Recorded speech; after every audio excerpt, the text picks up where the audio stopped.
Hello friends, इस video में JEE test number 1 के सॉल्यूशन को आगे कंटिन्यू करेंगे। इसमें क्वेश्चन नंबर 13 से 18 तक के क्वेश्चंस को सॉल्व करेंगे।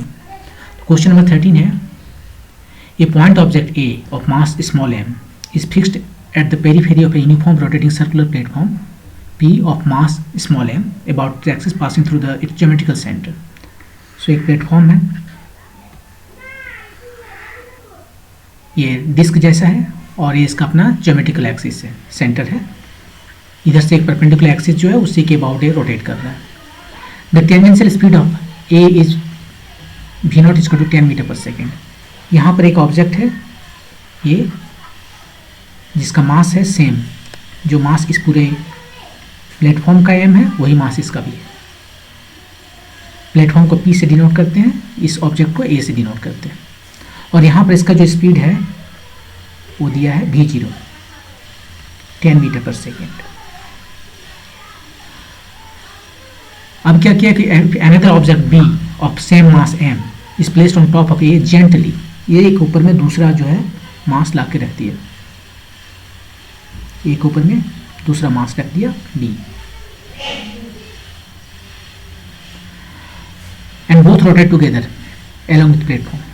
इस तरह से रोटेट कर रहा है, ये इसका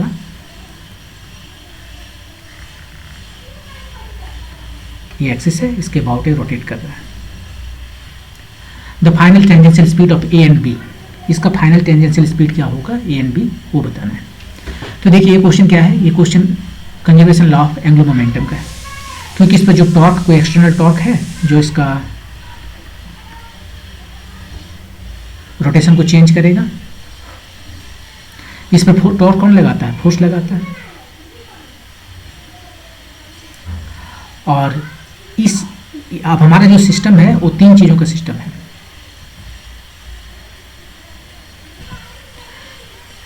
वो तीन सिस्टम है, एक प्लेटफॉर्म, एक ऑब्जेक्ट ए और सेकंड केस में ऑब्जेक्ट बी। इस पर यदि कोई टॉर्क लग रहा है, टॉर्क कौन लगा सकता है? टॉर्क जो भी लगाना है वो इस पर जो एक्सटर्नल फोर्स लगेंगे वो लगाएंगे। तो पहला ए टॉर्क लगाएंगे, इसका वेट, प्लेटफॉर्म का वेट, वो तो उसी सेंटर से होकर उसी एक्सिस से होकर को टच कर रहा है, ये फोर्स जिसके अबाउट ये रोटेट कर रहा है, इसने तो टॉर्क लगाया नहीं। दूसरा यहाँ पर जो है, अब ए इसका वेट जो है mg, वो टॉर्क लगा सकता है, लेकिन नॉर्मल रिएक्शन भी तो होगा।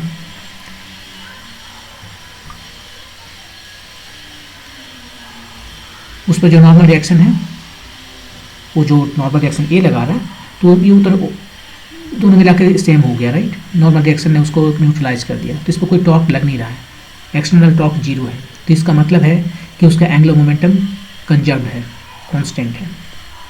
तो दो केसेस हैं, पहला केस में एंगुलर मोमेंटम इसका ओमेगा 1 है और दूसरा केस में इसका एंगुलर मोमेंटम ओमेगा 2 है। लेकिन मोमेंट ऑफ इनर्शिया भी चेंज हो रहा है। फर्स्ट केस में केवल ए ऑब्जेक्ट है तो उसका मोमेंट ऑफ इनर्शिया I1 कहते हैं। सेकेंड केस में ए और बी दोनों आ गया है तो इसका angular moment of inertia change हो गया है। अब यहाँ पर जो है मोमेंट ऑफ इनर्शिया निकालते हैं। फर्स्ट केस में ये केस 1 है जहाँ पर केवल ए है, केवल ए प्लस प्लेटफॉर्म है, और ये केस बी है। इस केस में प्लेटफॉर्म के साथ में ए और बी ये दोनों है। तो यहाँ पर मोमेंट ऑफ इनर्शिया कितना निकालेंगे? प्लेटफॉर्म का moment of inertia mr²/2 disc है, प्लस मोमेंट ऑफ इनर्शिया के स्केलर क्वांटिटी, सबका मोमेंट ऑफ इनर्शिया निकाल के ऐड अप कर देंगे। ए का जो है सो है मास mr² और डिस्टेंस यहाँ से इसका तो आ रही है, एक पेरीफेरी पर है, ये आया इसका मोमेंट ऑफ इनर्शिया। और इनिशियली इसका ओमेगा 1 कितना है? v दिया हुआ है, v0/r, v equal to omega r। यहाँ से हम ओमेगा निकाल लिए, v/r है। तो फर्स्ट केस का हो गया। सेकेंड केस का मोमेंट ऑफ इनर्शिया कितना है? पहले में जितना था उतना तो है, साथ में एक और आ गया। अब बी का भी मास सेम है और उसका भी डिस्टेंस उतना ही सेम है, ओमेगा 2। अब इसका स्पीड कितना है वो पूछा हमसे। तो फाइनल टेंजेंशियल स्पीड कितना है वी ए बी का, उसको भी कहते हैं, और आर से डिवाइड कर देंगे तो ओमेगा निकल गया। अब यहाँ पर सबों का वैल्यू रख के हम भी का वैल्यू निकाल लेंगे, यही काम हमारा। इसको थोड़ा सिंप्लीफाई करते हैं। ये 1.5 mr² टाइम्स वी नॉट का वैल्यू पता है, आर यहाँ पर आया, ये कितना आ गया 2.5 mr² v/r, ये आर चला गया, mr² यहाँ से चला गया और इस तरह से भी हमें पता चल गया 1.5/2.5 v0, ये 3 और ये 4, सो 3/4 ऑफ v0 और v0 का वैल्यू दिया हुआ है 10 मीटर पर सेकेंड, तो 7.5 मीटर पर सेकेंड, ये आपका आंसर आ गया।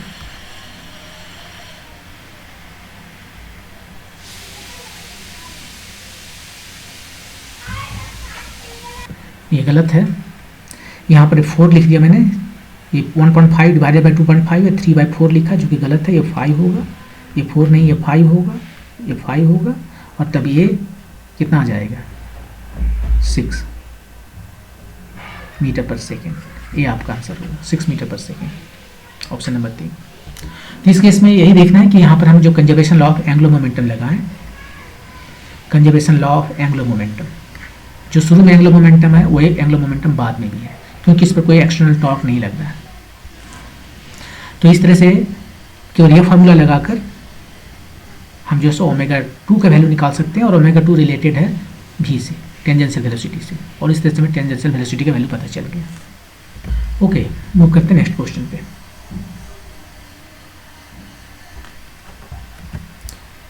ये क्वेश्चन है कि एक प्लेन इलेक्ट्रोमैग्नेटिक वेव है, ये इलेक्ट्रोमैग्नेटिक वेव्स चैप्टर से है और ये प्लेन है, प्लेन का मतलब है कि पोलराइज्ड है। यूजुअली जो सनलाइट आता है वो इलेक्ट्रोमैग्नेटिक वेव अनपोलराइज्ड होता है। अनपोलराइज्ड कहने का मतलब है कि यदि हमारा लाइट जो है सो जेड डायरेक्शन में चल रहा है तो एक्स वाई प्लेन में जो है इलेक्ट्रिक फील्ड और मैग्नेटिक फील्ड होंगे, और इलेक्ट्रिक फील्ड और मैग्नेटिक फील्ड हमेशा एक दूसरे पर परपेंडिकुलर होते हैं। तो यदि लाइट जेड डायरेक्शन में चल रहा है तो एक्स वाई प्लेन में जो है वो इलेक्ट्रिक फील्ड हमेशा रहेंगे, लेकिन डायरेक्शन उसका फिक्स नहीं है। कभी इलेक्ट्रिक फील्ड मान लीजिए एक्स में है तो कभी वाई में है, कभी -x में है, कभी -y में है, कभी इधर है, कभी उधर है, और ये रैंडम है, कब कहाँ जाएगा कहना संभव नहीं है, लेकिन रहेगा इसी प्लेन में। ठीक है, उसको अनपोलराइज लाइट कहते हैं। और जो पोलराइज लाइट है उसका मतलब होता है कि हम इलेक्ट्रिक फील्ड का या मैग्नेटिक फील्ड का, ये दोनों तो कपल्ड है, एक को फिक्स करेंगे दूसरा अपने आप फिक्स हो जाएगा, क्योंकि ये सोच सकते हैं कि ये रिजिड बॉडी की तरह है, फिक्स्ड एकदम है, ए ई और ए बी, एक को फिक्स कीजिए दूसरा अपने आप फिक्स हो जाएगा। तो इलेक्ट्रिक फील्ड को जो है उसको एक डायरेक्शन में, एक प्लेन में जो है सो मैंने फिक्स कर दिया, एक प्लेन में से मैंने फिक्स कर दिया। तो मान लीजिए कि हम ऐसा कर सकते हैं कि जेड में लाइट जा रहा है और ये जो हमारा वाई है ये वाई में फिक्स हमने कर दिया, वाई में नहीं, इसको हमने एक्स में फिक्स कर दिया इलेक्ट्रिक फील्ड को, तो मैग्नेटिक फील्ड वाई में फिक्स हो जाएगा, ये मैग्नेटिक फील्ड वाई में फिक्स हो जाएगा। अब मैग्नेटिक फील्ड जो वाइब्रेट करेगा वो वाई एक्सिस के ही अलोंग करेगा, मैग्नीट्यूड कभी ज़्यादा कभी कम कभी जीरो ऐसे करके जो होगा अपोजिट डायरेक्शन में, लेकिन इसी में होगा अलोंग बी वाई डायरेक्शन, ये किसी और डायरेक्शन में नहीं जाएगा। बी अब मैग्नेटिक फील्ड एक्स में नहीं जाएगा कभी, या दोनों के बीच में 45 डिग्री पर 30 डिग्री पर किसी भी दूसरे एंगल पर नहीं जाएगा। एनीवे, ये प्लेन इलेक्ट्रोमैग्नेटिक वेव है। क्वेश्चन क्या है उसको डिस्क्राइब कर दिया है, यहाँ पर इस तरह से डिस्क्राइब करते हैं, इंटेंसिटी बताना है। इंटेंसिटी क्या होता है? इंटेंसिटी होता है, आप यहाँ पर देख भी सकते हो इसका आंसर में, ऑप्शन में वाट पर मीटर स्क्वायर है, मतलब energy per unit metre square per second, watt मतलब एनर्जी पर सेकेंड। तो किसी भी इधर से मान लीजिए लाइट जा रहा है, हम एक कोई भी क्रॉस सेक्शन ले लिए और इस क्रॉस सेक्शन में एक सेकेंड में पर सेकेंड कितना एनर्जी जा रहा है per unit square unit area में, पर यूनिट एरिया में, तो कितना एनर्जी जा रहा है पर सेकेंड, ये इसको हम वाट कर रहे हैं, और पर स्क्वायर मीटर मतलब पर यूनिट एरिया, यही है इंटेंसिटी। और इंटेंसिटी यदि आप डायमेंशनली देखेंगे, ठीक है, तो यहाँ पर एनर्जी लिख सकते हैं और यहाँ पर मीटर क्यूब कर देंगे, एक मीटर इधर और एक यहाँ पर टाइम कर देंगे, जस्ट डायमेंशन हम चेक कर रहे हैं। यहाँ पर लिखें एनर्जी पर यूनिट टाइम, और ये मीटर स्क्वायर है, यहाँ पर हम अपने से मल्टीप्लाई कर दिया, तो इसको न्यूट्रलाइज करने के लिए नोमिनेटर में भी एक एम से मल्टीप्लाई कर रहे हैं, ये एम मीटर है। अब मीटर पर सेकेंड ये क्या हो गया, ये हो गया वेलोसिटी, और एनर्जी पर क्यूबिक मीटर ये हो गया एनर्जी डेंसिटी। तो आपको ये फार्मूला मिल गया, एनर्जी डेंसिटी टाइम्स स्पीड, ये है इंटेंसिटी। इसी फार्मूला का यूज करना है, energy density times speed of जो वेव है उसका। अब एनर्जी डेंसिटी कितना होता है, देखिए यदि किसी भी जगह में कोई इलेक्ट्रोमैग्नेटिक वेव जा रहा है तो उसके पास दो फील्ड है, एक इलेक्ट्रिक फील्ड E और एक मैग्नेटिक फील्ड B, और ये दोनों ही फील्ड जहाँ होते हैं वहाँ पर एक एनर्जी डेंसिटी होता है। जैसे मान लीजिए हम एक चार्ज यहाँ पर रख दें, चार्ज के चारों ओर क्या है, इलेक्ट्रिक फील्ड है, तो हर एक पॉइंट पर एक इलेक्ट्रोस्टैटिक एनर्जी डेंसिटी है, उसको इलेक्ट्रिक एनर्जी कहते हैं, क्या कहेंगे उसको, इलेक्ट्रोस्टैटिक एनर्जी डेंसिटी है। यदि हम किसी में मैग्नेट रख देंगे, यहाँ पर मैग्नेट रख दिए हैं, तो इसके चारों मैग्नेटिक फील्ड है, उस मैग्नेटिक फील्ड से एसोसिएटेड मैग्नेटिक एनर्जी डेंसिटी होगा हर एक पॉइंट पर। तो यहाँ पर लाइट है या इलेक्ट्रोमैग्नेटिक वेव है, तो उसमें दोनों ही फील्ड है, इलेक्ट्रिक फील्ड भी है और मैग्नेटिक फील्ड भी है, तो दोनों की वजह से एनर्जी डेंसिटी होगा। और वो एनर्जी डेंसिटी कितना होता है, वो होता है, यहाँ पर हम पीक वैल्यू देखेंगे, ये जो वैल्यू पीक है B0 स्क्वायर बाई 2μ, या फिर E0 square by half epsilon not, ये दोनों सेम है। और ये दोनों में ही कंट्रीब्यूशन है दोनों का, ये मत समझिए कि इसमें कंट्रीब्यूशन है मैग्नेटिक फील्ड का और इसमें केवल इलेक्ट्रिक फील्ड का है, नहीं, वो नहीं है, इसमें दोनों का कंट्रीब्यूशन है। जो इलेक्ट्रिक फील्ड का कंट्रीब्यूशन है वो है 1/4 of epsilon not E square, और जो मैग्नेटिक फील्ड का कंट्रीब्यूशन है वो भी उतना ही, 1/4 B स्क्वायर बाय μ0, और ये इक्वल टू जस्ट यहाँ पर लिख सकते हैं, इसको कोई प्रॉब्लम नहीं है, एप्सिलॉन नॉट E स्क्वायर से, या फिर इसको आप लिख सकते हो B स्क्वायर बाय μ0, ये दोनों सेम है। ये एप्सिलॉन नॉट E स्क्वायर जो है B स्क्वायर बाय μ0 के बराबर होता है, ये हम आपको दिखा नहीं रहे हैं, लेकिन इतना होता है। तो यहाँ पर देखिए एक क्वार्टर इसका दोनों को ऐड करेंगे तो इतना आ जाएगा या इतना आ जाएगा, तो ये एनर्जी डेंसिटी है।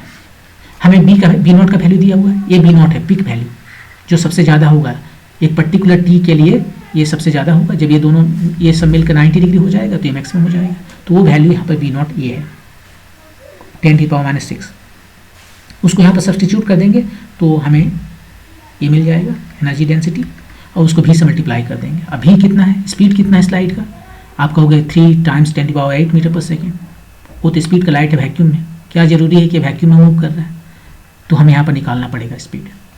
तो बिना फुली केयरलेस के साथ में हम उसका वेलोसिटी जो है सो C नहीं कहेंगे, हम एक बार निकाल लेंगे। इसको यदि हम लिख सकते हैं ना, sin ωt - kx, ये वाला, तो वेलोसिटी होता है ओमेगा बाई के, और ओमेगा के वैल्यू कितना है, T छोड़ के बाकी सब ओमेगा है, के x छोड़ के सब ओमेगा है, 0.02, साइन नहीं लेना है, यूनिट देख लीजिए सब, ये ऐसा ही है ना। तो ये कितना आ गया, ये आ गया 3 × 10⁸ मीटर पर सेकेंड। हाँ, ये C है, speed of light in vacuum के बराबर है, लेकिन इस केस में आ गया, कोई ज़रूरी नहीं है कि हमेशा इतना होगा। मान लीजिए वेव किसी मीडियम से होकर गुजर रहा होता, ग्लास से होकर गुजर रहा होता, तो ये वैल्यू जो है सो आता है 2 × 10⁸ मीटर पर सेकेंड, क्योंकि उसका रिफ्रैक्टिव इंडेक्स ग्लास का 1.5 है, तो इसका स्पीड 1.5 टाइम्स कम हो जाता है। तो हमें इस स्पीड से मल्टीप्लाई करना है, C से मल्टीप्लाई नहीं करना है, जो स्पीड से जा रहा है वेव उससे मल्टीप्लाई करना है। तो यहाँ पर ये हम निकालते हैं अब इंटेंसिटी, ये है U × C, और U कितना है, हाफ एप्सिलॉन नॉट, नहीं E नहीं लेंगे क्योंकि हमें E नहीं पता है, इलेक्ट्रिक फील्ड का पीक नहीं पता, हमें मैग्नेटिक फील्ड का पीक पता है, तो दूसरा वाला फार्मूला यूज करेंगे, ये वाला।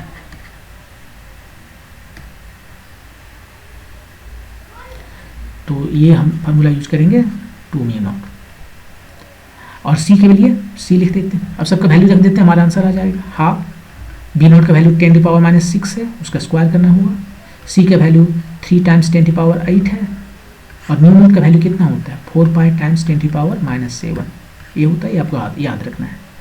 अब इसको सिंप्लीफाई कीजिए, कितना आ गया 3/8π, और 10 को एक साथ में देख लेते हैं, ये हो गया 15 और ये हो गया 12, तो 3, 15 और 12, 3, ठीक है। ये कितना है, ये जो है सो 4 से कट गया, एक 125 आया, तो 375/2π, 375/6.28,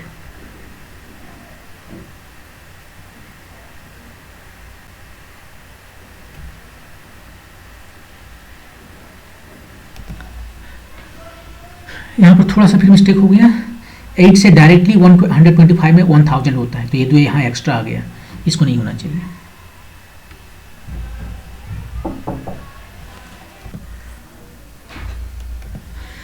तो यहाँ पर सिंपली पाई है और पाई की वैल्यू है 3.14। अब इसका वैल्यू कितना होगा, अब पूरा कैलकुलेशन करना जरूरी नहीं है। अब देखिए 3 से हम यदि इसको डिवाइड कर देते हैं तो आता है 125,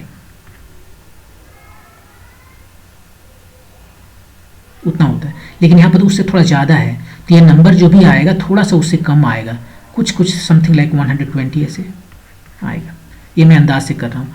यदि जो 4 ऑप्शन हैं वो बहुत क्लोज नहीं है एक दूसरे के, तब तक हमें इसे पूरा डिवाइड करने की ज़रूरत नहीं है। तो देखता हूँ यहाँ पर ये 119 ये आ रहा है, ये तो बिल्कुल नहीं आएगा। ये 125 ये भी नहीं आएगा। यहाँ पर देख रहे हैं कि 125 से थोड़ा कम ही है, तो ना ही 125 आएगा ना ही 190 आएगा। ये दोनों में से कोई पॉसिबल है, ये बहुत दूर है उससे, 125 से बहुत दूर है, तो 119 है। और नहीं तो आप यदि चाहो तो इसे डिवाइड करके देख सकते हो, वो आपका आंसर हो गया, ऑप्शन नंबर 2। ओके, मूव करते हैं नेक्स्ट क्वेश्चन पे। Regarding below 2 statements, which of the option is correct. Statement 1 है कि elastic strain and refractive index both have same dimension. ये यूनिट एंड डायमेंशन से क्वेश्चन है। इलास्टिक स्ट्रेन का dimension क्या है, कोई डायमेंशन नहीं है। ये स्ट्रेन जो है उसको कैसे लिखते हैं, डेल्टा एल बाय एल, जो चेंज है लेंथ में डिवाइडेड बाय ओरिजिनल लेंथ, ये है इसका स्ट्रेन। और इसका डायमेंशन क्या है, लेंथ ऊपर में लेंथ नीचे में, तो इसका कोई डायमेंशन नहीं है, ना ही मास में, ना ही लेंथ में, ना ही टाइम में, और ना ही करंट में, कोई डायमेंशन नहीं है। रिफ्रैक्टिव इंडेक्स, रिफ्रैक्टिव इंडेक्स को कैसे लिखते हैं, ये है ratio of two velocity c divided by v, velocity of light in vacuum, velocity of light in the medium, और दोनों ही तो वेलोसिटी है, तो इसका डायमेंशन क्या आएगा, कुछ भी नहीं आएगा, सब में इसका डायमेंशन 0 है। तो दोनों ही डायमेंशनलेस क्वांटिटी है, तो सेम डायमेंशन है, हाँ दोनों का कोई डायमेंशन नहीं है, तो ये स्टेटमेंट करेक्ट हो गया। Torque and energy both have same dimension. Energy का डायमेंशन क्या है, फोर्स टाइम डिस्प्लेसमेंट, राइट। और टॉर्क का टाइम डायमेंशन क्या है, टॉर्क को कैसे लिखते हैं, r क्रॉस f, ऐसे लिखते हैं। r मतलब क्या, डिस्टेंस ही तो है, और फोर्स बाद में आएगा साइन थीटा, उसका कोई डायमेंशन नहीं होता है, तो डायमेंशन के हिसाब से उसको छोड़ देते हैं। तो ये भी डिस्टेंस टाइम फोर्स है, ये भी डिस्टेंस बाय टाइम फोर्स है, तो दोनों का डायमेंशन तो सेम हो गया। तो डायमेंशनली जो है दोनों सेम है, एनर्जी और टॉर्क ये दोनों सेम है, तो ये स्टेटमेंट भी सही है। तो बोथ स्टेटमेंट्स आ करें। ओके, मूव करते हैं नेक्स्ट क्वेश्चन पे। A convex lens of diameter d1 is equal to 10 cm and focal length f is equal to 20 cm forms an image of an extended light source on a photocell। ठीक है, ये photocell यहाँ पर रख दिए हैं, ये समझ लीजिए फोटोसेल है, ठीक है, सारे ग्रिड रहते हैं ना फोटोसेल में, वो है। और यहाँ पर जो है हम एक लेंस रखे हुए हैं, ये लेंस, और लाइट उधर से आ रहा है, कोई एक्सटेंडेड ऑब्जेक्ट से लाइट आ रहा है, आके मान लीजिए इन्फिनिटी से आ रहा है, तो इसका फोकल लेंथ पर जाके वो पड़ रहा है लाइट। तो एक केस में इसका डायमीटर है d1, दूसरा केस में इसका डायमीटर है d2। यहाँ पर जो है डायमीटर जो है वो बढ़ा दिया, डायमीटर बढ़ाए हैं, तो थोड़ा बड़ा करके दिखाना चाहिए। ये देखिए ऐसे दिखाते हैं लेंस को, थोड़ा बड़ा कर दिए, ये छोटा है, और बाकी सब कुछ वैसे ही है। या अब इन्फिनिटी पर रखा ऑब्जेक्ट कहाँ आके फोकस करेगा, गिरेगा तो वहीं पर ही, राइट, क्योंकि फोकल लेंथ चेंज नहीं हुआ, ये चेंज हो गया। इसका फोकल लेंथ जो है सो 20 सेंटीमीटर है, इसका भी 20 सेंटीमीटर है। ये d1 जो है सो कितना है 10 सेंटीमीटर, और d2 यहाँ पर कर दिया 20 सेंटीमीटर, डायमीटर डबल कर दिया, बड़ा हो गया, ये बड़ा दिख रहा है ना। तो अब क्वेश्चन ये है कि the current produced by the photocell will increase, decrease और रिमेन सेम। ये फोटोसेल जो है, जो करंट ये प्रोड्यूस करेगा यहाँ पर, वो बढ़ेगा या घटेगा केस 1 से केस 2 में जब जा रहे हैं। तो यहाँ करंट ज़्यादा होगा या यहाँ करंट ज़्यादा होगा, I1 ज़्यादा होगा या I2 ज़्यादा होगा। ये करंट कैसे प्रोड्यूस होता है, देखिए जो इस पर एक फोटोन आएगा, लाइट आएगा, और वो लाइट जो है जब इसका वर्क फंक्शन से ज़्यादा होगा लाइट की एनर्जी, तब इससे एक इलेक्ट्रॉन निकलेगा। हम ये मान लेते हैं कि हर एक फोटोन जो है सो एक इलेक्ट्रॉन इजेक्ट करेगा, ये भी मान लेते हैं कि उसका जो एनर्जी है ज़्यादा है इसका वर्क फंक्शन से। तो इसका इंटेंसिटी कितना है, इसका डायमीटर d1 है, तो इतना ही लाइट से, इतना ही जो अपर्चर है इसका, उससे लाइट आएगा, और यहाँ पर उससे ज़्यादा लाइट आएगा, राइट, क्योंकि इसका डबल हो गया अपर्चर, तो इधर से भी लाइट आएगा, इधर से भी लाइट आएगा, तो उससे तो ज़्यादा आगे, इसको इंटेंसिटी कहते हैं। एक सेकंड में जितना फोटोन आके गिर रहा है उसको इंटेंसिटी कहते हैं। तो इंटेंसिटी यहाँ से के कंपेयर में यहाँ ज़्यादा है, तो इंटेंसिटी ज़्यादा में ज़्यादा नंबर ऑफ फोटोन इससे आएगा और इस पर पड़ेगा, तो ज़्यादा नंबर ऑफ फोटोन इस पर आके पड़ेगा तो ज़्यादा इलेक्ट्रॉन फोटो इलेक्ट्रॉन निकलेगा। ज़्यादा फोटो इलेक्ट्रॉन निकलेगा मतलब करंट जो है वो ज़्यादा हो जाएगा। तो ये डिपेंड करता है उसका साइज पर, फोटो करंट डिपेंड करता है उसका साइज पर। अब फोटो करंट का, फोटो इलेक्ट्रॉन जो है उसका स्पीड वो डिपेंड करता है फ्रीक्वेंसी पर। यहाँ फ्रीक्वेंसी के बारे में तो कुछ बात नहीं कर रहा। हाँ, यदि इसका फोकल लेंथ चेंज कर देते तो यहाँ पर शुरू में मान लीजिए इसका फोकल पॉइंट पर है तो वहाँ पर ज़्यादा उसको लाइट मिलेगा, मैंने इमेज यहाँ बन रहा है ना, तो वहाँ ज़्यादा लाइट आएगा, और यहाँ पर कहीं और रख देंगे तो वहाँ उतना लाइट नहीं आएगा, तब वो चेंज हो सकता है। लेकिन यहाँ पर फोकल लेंथ चेंज नहीं किया, केवल साइज चेंज किया, इसका डायमीटर डबल कर दिया, तो यहाँ से ज़्यादा लाइट आएंगे और उस ज़्यादा लाइट की वजह से ज़्यादा फोटो इलेक्ट्रॉन्स निकलेंगे, मतलब फोटो करंट बढ़ गया, इंक्रीज। ओके, मूव करते हैं नेक्स्ट क्वेश्चन से। The primary of a step down transformer is connected to an AC source of 440 volt 50 hertz. ये हम बना लेते हैं, ये हमारा ट्रांसफार्मर है, इसको दिखाते हैं। एक प्राइमरी हो गया, ये कॉइल्स है, ट्रांसफार्मर में दो तरफ से कॉइल रहते हैं, तो ये प्राइमरी हो गया और ये सेकेंडरी है। इधर से आउटपुट है, प्राइमरी में इनपुट है, इधर कनेक्ट किया है, किससे कनेक्ट किया, 440 वोल्ट 50 हर्ट्ज। यूजुअली पूरा दुनिया में जो है फ्रीक्वेंसी 50 हर्ट्ज ही होता है, शायद जापान में 60 रखता है, अदरवाइज हर जगह 50 ही रहता है। Primary and secondary coils of the transformer have, कितना टर्न्स लिखा है, प्राइमरी कॉइल जो है ये वाला है, इसके पास कितना टर्न्स है, 2000 टर्न्स है, और इसके पास 100 टर्न्स है। इसका टर्न्स को कम करना पड़ेगा यदि स्टेप डाउन करना है तो। If the secondary of the transformer is connected to a load, इसको किसी लोड से कनेक्ट कर दिया है जिसका रेजिस्टेंस है 11 ohm. Current flowing through this load is how much, यहाँ से कितना करंट फ्लो कर रहा है, ये डायरेक्शन नहीं दिखा सकते क्योंकि ये अल्टरनेटिंग करंट आता है, अल्टरनेटिंग करंट आने की वजह से डायरेक्शन नहीं दिखा सकते, लेकिन करंट तो है, वो करंट कितना है वैल्यू वो बताना होगा। देखिए ये जो वोल्टेज है वो N1 के प्रोपोर्शनल होता है, वोल्टेज जो है सो N के प्रोपोर्शनल होता है। तो इसमें यदि वोल्टेज हमारा V1 है तो इसमें कह सकते हैं ना कि V/N जो है सो कांस्टेंट है, तो इसमें यदि वोल्टेज V1 दे रहे हैं और N1 ये कांस्टेंट हो गया। सेकेंड केस सेकेंडरी में V2 N2 ये भी सेम आएगा। तो यहाँ से हम देख सकते हैं कि इसमें वोल्टेज कितना आएगा, V2 कितना आएगा नज़र आ गया, N2/N1 V1। अब यदि N2 ज़्यादा हो जाएगा N1 से, इधर जो नंबर ऑफ टर्न्स ज़्यादा हो जाएगा तो V2 V1 से ज़्यादा हो जाएगा, इसको स्टेप अप ट्रांसफार्मर कहते हैं।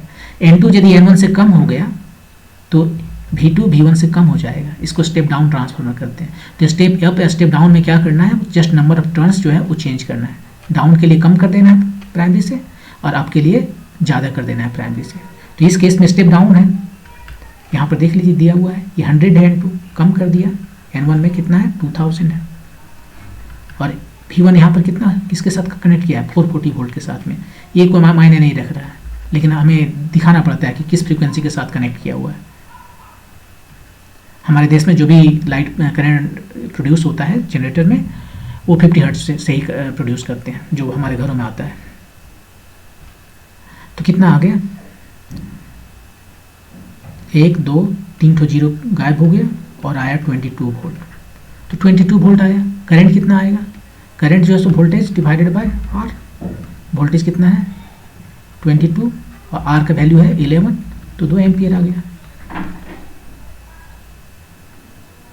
ये 2 एम्पियर आपका आंसर है, 2 एम्पियर। ओके, मूव करते हैं नेक्स्ट क्वेश्चन पे। ये battery of internal resistance R, ये देखिए बैटरी है, और इसका इंटरनल रेजिस्टेंस है, ये टोटल बैटरी है, ये रेजिस्टेंस अंदर वाला है आर, स्मॉल आर, ये 10 ओम है। Is connected to a galvanometer, ये गैलोनोमीटर है, इसके साथ कनेक्ट किया हुआ है। और गैलोनोमीटर का रेजिस्टेंस जो है सो 990 ओम है, सीरीज में है, ठीक है। The current in the circuit in this case shows full deflection. अब ये गैलोनोमीटर जो है, इसमें क्या होता है, गैलोनोमीटर में एक निडल होता है, ये फुल डिफ्लेक्शन दिखा रहा है, यहाँ से लेकर यहाँ तक फुल डिफ्लेक्शन दिखा रहा है जब इसमें इस तरह से कनेक्ट कर दिया गया है। तो the value of shunt resistance, shunt हमेशा पैरेलल में होता है, ये शंट रेजिस्टेंस जो है कनेक्टेड यहाँ पर, connected to the galvanometer in parallel in order to galvanometer so half of the maximum deflection. अभी पूरा डिफ्लेक्शन दिखा रहा है,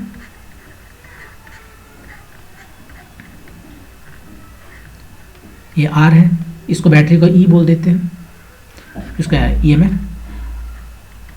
ये अब यहाँ पर जो है सो फुल डिफ्लेक्शन दिखा रहा है, थीटा जो है सो थीटा नॉट, जितना इसका डिफ्लेक्शन होना चाहिए यहाँ से यहाँ तक जो भी है फुल डिफ्लेक्शन दिखा रहा है। इस केस में कितना डिफ्लेक्शन दिखा रहा है, आधा डिफ्लेक्शन दिखाना है। एस का वैल्यू क्या होगा ये बताना है, बाकी इसका वैल्यू दिया हुआ है, जी का वैल्यू दिया हुआ है, स्मॉल आर का वैल्यू दिया हुआ है, बस ये दो का वैल्यू दिया हुआ है। और हमें बताना है कि ये शंट कितना बड़ा लगाएं, कितना रेजिस्टेंस का शंट लगाएं, कि अब ये जो है डिफ्लेक्शन हमें, जो हमारा निडल जो है फुल डिफ्लेक्शन में था, ओनली हाफ आया, यही क्वेश्चन है। तो देखिए ये जो डिफ्लेक्शन है ना, वो प्रोपोर्शनल होता है करंट के। करंट को डबल कर दीजिए, डिफ्लेक्शन डबल हो जाएगा, करंट को हाफ कर दीजिए, डिफ्लेक्शन हाफ हो जाएगा। तो यहाँ पर डिफ्लेक्शन को हाफ करने बोला है, मतलब करंट हाफ करने बोला है। यहाँ पर करंट निकाल लीजिए, उसका हाफ करंट यहाँ आना चाहिए, एस का उतना वैल्यू रखें कि करंट हाफ आए, बस यही सिंपल बात है। तो यहाँ पर कितना करंट आ रहा है, फर्स्ट केस में करंट जो है सो आ रहा है I1, कितना होगा I1 का वैल्यू निकालिए। I1 का जो वैल्यू है EMF, बैटरी का वोल्टेज जो है, divided by equivalent resistance, total resistance कितना है, ये दोनों रेजिस्टेंस सीरीज में है, तो सीरीज में है तो सम कर दिए, इतना है। सेकंड केस में आते हैं इधर, ये केस 1 है विदाउट शंट, केस 2 है विद शंट। अब यहाँ पर जो है कितना करंट आएगा वो निकालिए, तो वोल्टेज बैटरी का और इक्विवेलेंट रेजिस्टेंस ई आर, और ये जो दोनों है, ये देखिए पैरेलल में है, ये सीरीज में है, तो इसको हमें इक्विवेलेंट रेजिस्टेंस निकालना पड़ेगा। आर प्लस ये जी और एस पैरेलल में है, जी और एस पैरेलल में, R plus G S parallel में है, तो उसका इक्विवेलेंट कितना होता है, प्रोडक्ट बाय सम, इतना। सिंप्लीफाई कीजिए, S plus G divided by R times S plus G plus G S, ठीक है, इतना है। अब क्वेश्चन में क्या है कि इसका डिफ्लेक्शन हाफ होना है, मतलब करंट जो है सो हाफ होना है, आई कितना होना है, I1 का हाफ होना है, ये पूरा लिख देते हैं, are S plus G S. अब I1 यहाँ मुझे पता है, उसका वैल्यू रखते हैं, इसका हाफ करना है, epsilon by 2 R plus G, epsilon G plus S, are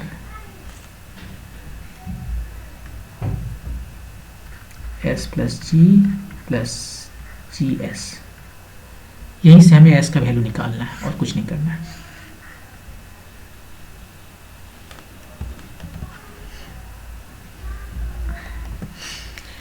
पहले तो ये चला गया, अब क्रॉस मल्टीप्लिकेशन कर देते हैं, ये कितना आया, R S plus R G plus G S, और इधर कितना आया, 2 times R plus G plus S, इतना है। ये हो गया 2 R G plus 2 R S plus 2 G square plus 2 G S, इतना है, R S plus R G plus G S. एक तो आर एस तो चला गया यहाँ से, देख लीजिए, एक तो आर जी यहाँ से चला गया, एक तो जी एस यहाँ से चला गया, तो इधर क्या बचा, कुछ नहीं बचा।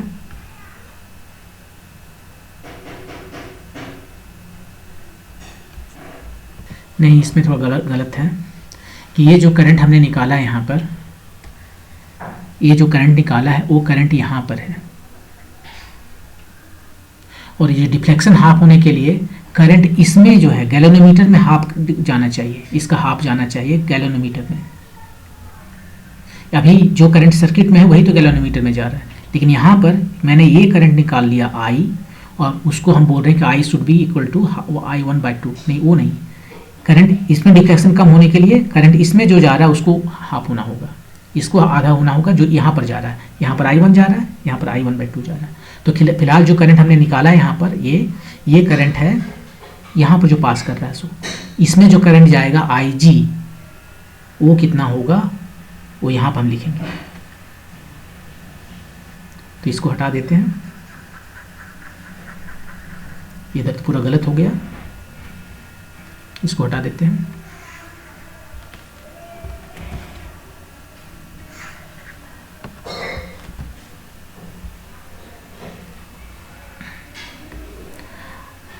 ये होना चाहिए IG, और IG कितना है, IG मतलब इसमें जो करंट जा रहा है वो होगा, देखिए अब यहाँ पर पैरेलल कनेक्शन में जो करंट निकाल रहे हैं, इसमें करंट निकालना है तो इसका रेजिस्टेंस बाय सम।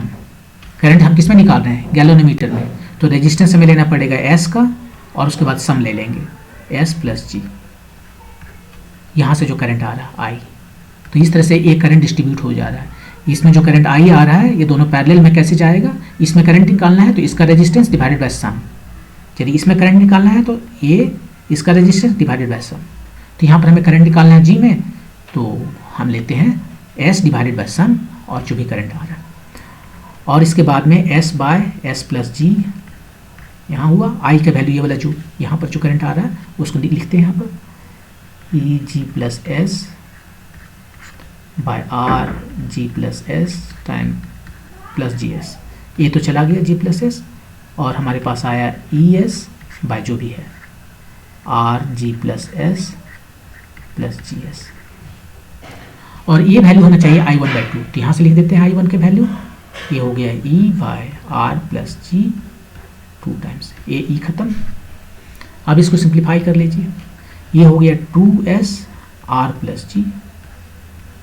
यहाँ पर कितना हुआ, R + G कहाँ से आएगा, R + G, यहाँ से R + G आ सकता है। इसको ब्रेक करके हम लेते हैं, S कॉमन कर लिए तो एक तो R आ गया और यहाँ पर G आ गया, और ये पहला वाला बच गया RG। ये वाला टर्म और ये वाला टर्म दोनों को मिला के हम यहाँ पर लिखे हैं A, और ये RG बच गया। ये दोनों सेम है, इसको लेफ्ट में ले आए, ये हो गया S times R + G = RG, और यहाँ से हमें S का वैल्यू निकालना था, S निकल गया RG/R + G। तो ऐसा कि ये दोनों पैरेलल में, R और G यदि पैरेलल में हो तो जो उसका इक्विवेलेंट आएगा वही शंट के वैल्यू दिखा रहा है। अब R का वैल्यू कितना है, क्वेश्चन में दिया है R का वैल्यू 10 Ω, और G का वैल्यू 990। ये 10 और ये 990, 10 + 990, 10 टाइम्स 990 बाय 1000, 1 2 2 0 चला गया, 9.9। शंट का वैल्यू होना चाहिए 9.9, ये आपका आंसर है 9.9, ऑप्शन नंबर 2। तो ये था क्वेश्चन नंबर 18। नेक्स्ट वीडियो में नेक्स्ट 6 क्वेश्चन को सॉल्व करेंगे। Thank you.